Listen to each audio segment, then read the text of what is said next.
விரிவடைந்த பேரவை கூட்டம் இன்று தஞ்சையில் நடைபெற்றது. இதில் காவிரி டெல்டாவிற்கு வந்திருக்கக்கூடிய பேராபத்து பற்றி பேசப்பட்டது. சிப்காட் என்ற பெயரில் காவிரி டெல்டா பகுதிகளை எல்லாம் தொழிற்சாலை மண்டலங்களாக, ரசாயன மண்டலங்களாக மாற்றி வேளாண்மையை முற்றிலுமாக அழிக்கக்கூடிய திட்டங்களை தமிழ்நாடு அரசு முன்மொழிந்து செயல்படுத்த வந்திருக்கிறது. இங்கே திருச்சியில் ஏற்கனவே சிப்காட்டுகள் இருக்கின்றன, புதிதாகவும் அறிவித்திருக்கிறார்கள். செங்கிப்பட்டி சானட்டோரியத்தில் சிப்காட்டுக்கு இடம் எடுத்திருக்கிறார்கள். அடுத்ததாக கொரடாச்சேரி அருகே கரையாப்பாலையூர் என்ற ஊரிலே சிப்காட்டுக்கு இடமெடுத்து அறிவித்தே வைத்திருக்கிறார்கள், பெயர் பலகை வைத்திருக்கிறார்கள். அதுபோல திருத்துறைப்பூண்டி பகுதியிலே கொற்கையிலே சிப்காட் என்கிறார்கள். ஆக பாதுகாக்கப்பட்ட வேளாண் மண்டலம் என்று தமிழ்நாடு அரசால் ஏற்கனவே உள்ள அதிமுக அரசால் கொண்டு வரப்பட்ட அந்த ஆணையை சுக்கு நீராக கூறாக கிழித்து வெறும் தொழில் மண்டலமாக மாற்றக்கூடிய வேலையில்தான் தமிழ்நாடு அரசு இப்பொழுது இறங்கியுள்ளது. இது வேளாண்மை சார்ந்த தொழில்கள் என்று சொல்வதெல்லாம் பொம்மாத்து வேலை. தொழிற்சாலைகள் எந்த தொழிற்சாலை வந்தாலும் இங்கே கொடுக்க போகிறார்கள். இதை எதிர்த்து அங்கங்கே விவசாயிகள் போராடி கொண்டிருக்கிறார்கள். இந்த திட்டங்களை டெல்டா மாவட்டங்களில் சிப்காட் தொடங்கும் திட்டங்களை முழுமையாக கைவிட வேண்டும். இந்த விவசாய நிலங்கள் இங்கே விவசாயம் செய்யக்கூடாது என்பதற்காகத்தான் இவ்வளவு அதிகமாக தண்ணீர் வந்த காலத்திலும் வெள்ளம் வந்த காலத்திலும் கூட 2 லட்சம் கனஅடிக்கு மேல் கொள்ளிடத்தில் திறந்து விட்டவர்கள் காவேரியிலும், வெண்ணாற்றிலும், வெட்டாற்றிலும், புதாற்றிலும், மற்ற பல ஆறுகளிலும் திறந்து விடாமல் இன்று வரை கடைமடை பகுதிக்கு தண்ணீர் போகாமல், நடுமடை பகுதிக்கு தண்ணீர் போகாமல் கிடக்கிறது. இந்த பக்கத்துல கள்ளப்பெரம்பூரில் கூட அந்த ஏரி நிரப்பப்படாமல் கும்மிளிகள் நடக்கிறது என்று விவசாயம் செய்ய முடியாமல் தடுத்து வைத்திருக்கிறார்கள். ஏன்? விவசாயம் செய்யக்கூடாது என்பதுதான் ஆட்சியாளருடைய திட்டம். அந்த விவசாயத்தை மீறி செய்கிறார்கள் என்ற வயிற்றெரிச்சலில் ஆட்சியாக இருக்கிறார்கள்.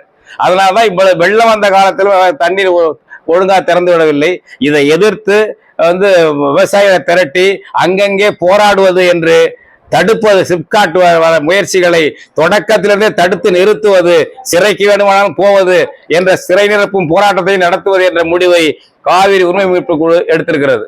தமிழ்நாடு அரசு, முதலமைச்சர் அமெரிக்காவிலே அங்கேயும் போய் முதலாளிகளை தேடி இங்க கொண்டு வருவார். இங்க உள்ள உழவர் வாழ்க்கை என்னாவது, இங்குள்ள விவசாய வாழ்க்கை என்னாவது என்பதை சிந்தித்து அவருடைய திட்டங்களை கைவிட வேண்டும் என்று காவிரி உரிமை மீட்பு குழு இந்த தொழிற்சாலை மயமாக்குற திட்டத்தை கைவிட வேண்டும் என்றும், பாதுகாக்கப்பட்ட வேளாண் மண்டலமாக காவிரி டெல்டா முழுவதையும் பராமரிக்க வேண்டும் என்றும் கேட்டுக்கொள்கிறது. ஒன்று.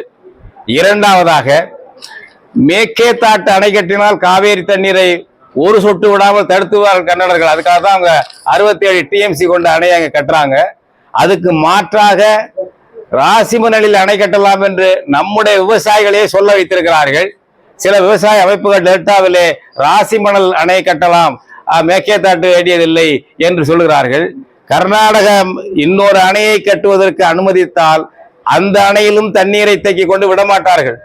ராசிமணல் என்ற இடம் காவேரியினுடைய வலக்கரை கர்நாடகத்துக்கும் இடதுகரை தமிழ்நாட்டிற்கும் சேர்ந்த பொதுவான இடம்.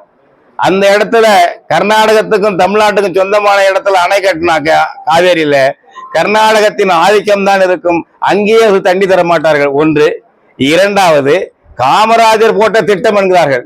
காமராஜர் 1950களில் போட்ட அந்த திட்டம் போட்ட பொழுது கர்நாடகத்திலே காவேரியிலே ஹேமாவதி அணை கிடையாது, ஹேரங்கி அணை கிடையாது, கபினி அணை கிடையாது. இந்த அணைகள் எல்லாம் இல்லாத காலத்திலே காமராஜர் 50களிலே சொன்ன திட்டத்தை இந்த அணைகளும், அதை தாண்டி அர்க்காவதி, லட்சுமண தீர்த்தா என்று பல அணைகள் கர்நாடகம் சட்டவிரோதமாக கட்டிவிட்ட பின்னர் அதை சொல்வது என்ன நியாயம்? இந்த அணைகள் எல்லாம் இல்லாத காலத்திலே காமராஜர் சொன்னார், ஒரு காம்ப்ரமைஸா சட்டவிரோத அணைகள் அவன் கட்டி வச்சிருக்கான், எந்த அனுமதி இல்லாம, ஹேமாவதி, ஹேரங்கி, கபினி எல்லாம்.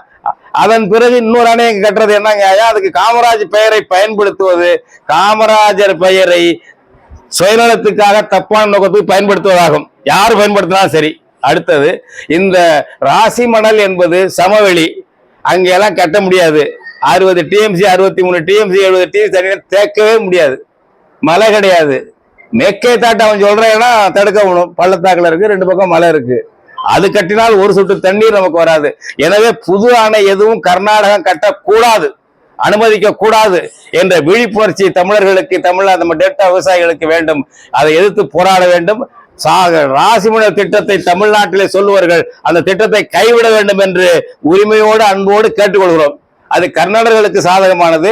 அதனால்தான் தஞ்சாவூரில் நடந்த ஒரு விவசாயிகள் சங்க கூட்டத்தில் கன்னட விவசாய சங்க தலைவர் கலந்துக்கிறார்.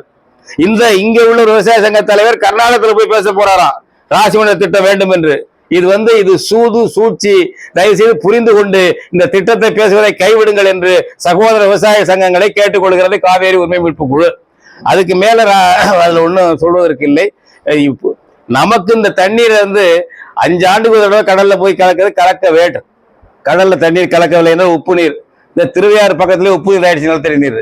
விவசாயம் பாழ்பட்டு கிடக்குற இந்த வெள்ளாம்பரம்பூர் வந்திருக்காங்க, கேளுங்க விவசாயிகள் கேளுங்க. வெள்ளாம்பரம்பூர்ல உப்பு நீர் வந்துருந்தா என்ன அர்த்தம்? அது தண்ணி அதிகம் கடலுக்கு போகாதனால ஏறி ஏறி ஏறி வந்துகிட்டே இருக்கு. எல்லா ஊருக்கும் உப்பு நீர் வந்து விவசாயம் பாழ்பட்டு போகும். கடலுக்கு தண்ணீர் போக வேண்டியது அவசியம். மிகையாக போனாலும் அதை நம்ம பயன்படுத்திக்கலாம், அவ்வளவுதான். அதை அதோட இதுவரை சராசரி 5 ஆண்டுக்கு ஒரு தடவை தான் கடலுக்கு போயிருக்கு. அது ஏதோ அதிகம் போறதுதான் நினைக்க வேண்டியதில்லை. நாம அந்த மாதிரி தண்ணீரை பயன்படுத்துவதற்கு தடுப்பு அணைகளை ஏராளமாக நம்ம அணைகள்ல, காவேரியில, கொள்ளிடத்துல, அல்லது போல வெட்டாத்துல எல்லா ஆறுகள்லையும் தடுப்பணைகள் கட்டி நிறைய தண்ணீரை தேக்கலாம். இப்போ குண்டாறு அணை திட்டம் புதுசாக வெட்டிட்டு இருக்காங்க, புதுக்கோட்டை பக்கம் போக போகுது, திருநெல்வேலி வரைக்கும் போக போகுது. அந்த மாதிரி இதெல்லாம் தண்ணி தேவைப்படுகிறது. அப்படி இருக்கும் பொழுது எனவே நாம இன்னொரு அணை தேக்கிறதுக்கு அங்க வேணும் என்றெல்லாம் சொல்ல வேண்டிய அவசியம் இல்லை. கடலில் வேஸ்டா கடல்ல தடுப்பதற்கு தடுப்பணைகளை கட்டி இன்னும் ஏரிகள் அதிகம் பண்ணலாம். 100கணக்கான ஏரிகளை புதுசா கர்நாடகத்தில் கட்டி வச்சு தேக்குறான். நம்ம அது மாதிரி நம்ம ஏரிகளை தேக்கலாம். ஒரு ஏரி நான் எடுத்துக்காட்டு சொல்ல, இந்த கள்ளப்பெரம்பூர் ஏரியா ஒழுங்கா கட்ட முடியுதா, வெட்ட முடியுதுங்களா, வச்சிருக்க முடியுதா? பாவனைக்கு பண்ணிட்டு ஒப்பந்தம் விட்டுட்டு கூத்தடிச்சு ஒண்ணுமெல்லாம் பண்ணி கிடக்குறீங்க.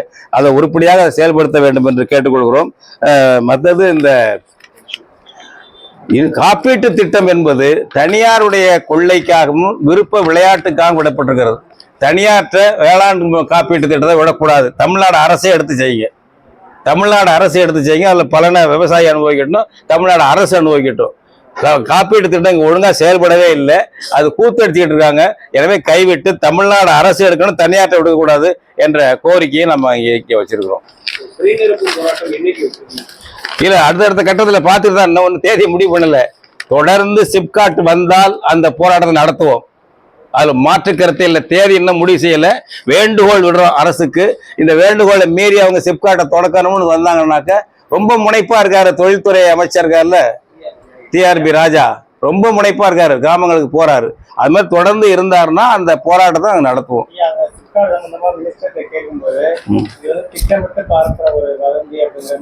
என்ன வதந்தி பரப்புறோம் நாங்க?